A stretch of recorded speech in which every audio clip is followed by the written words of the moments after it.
One of the biggest mistakes that I see agents make when they're prospecting, especially if they're newer to prospecting, whether it's expires for sale by owners or just circle prospecting, is that they're not asking enough questions.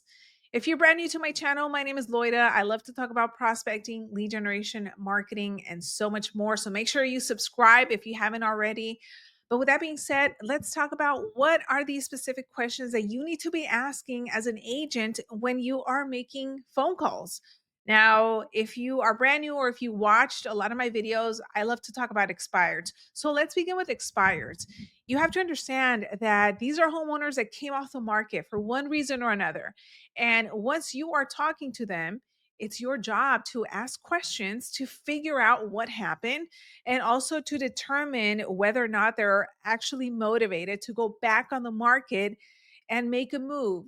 So, the type of questions that I see a lot of agents miss in terms of asking is that they're not asking the curiosity questions like, where will you be moving to?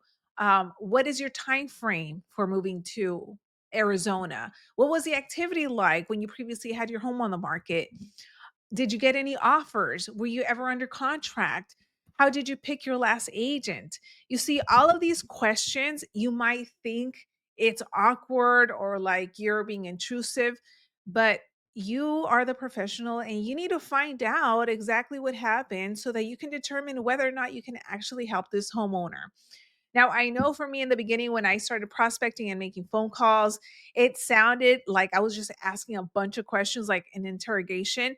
And I do remember a couple of people calling me out. And that's when I said, you know what? I need to get better at my communication and my tonality because I don't want these people thinking that I'm just going through a list of questions, even though I was, but I just needed to get better with how I sounded. So that brings me to my next point. Once you have that list of questions, make sure that you are role playing and practicing so that you sound very natural and conversational when you're having conversations with these homeowners, specifically with expireds.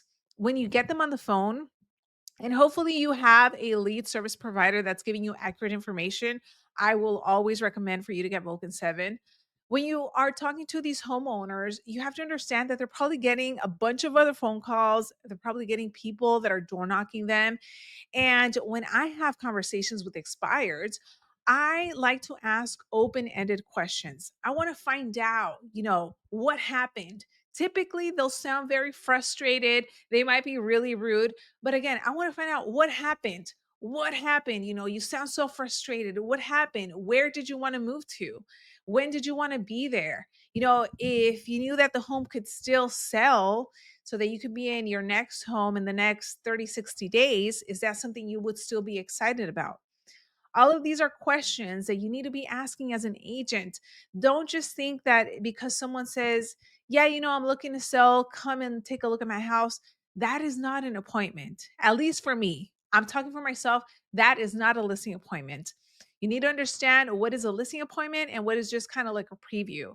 Now, you can definitely go and take a look at the property, but at the same time, you want to make sure that you're asking questions to determine the motivation of that homeowner to see if they're actually serious.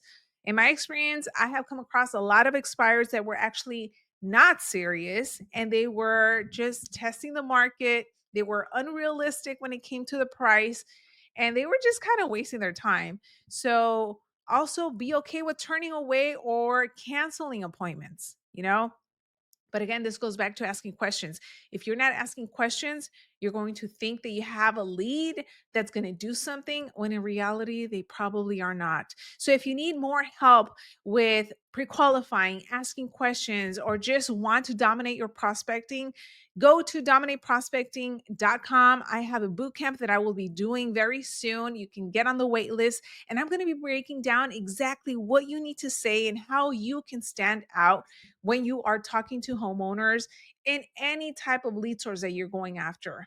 So if you enjoy this video, make sure you give it a thumbs up, share with someone else, drop me a comment and let me know what are you implementing or what are you seeing in your prospecting that you think is holding you back from actually setting appointments. I'll see you on the next one.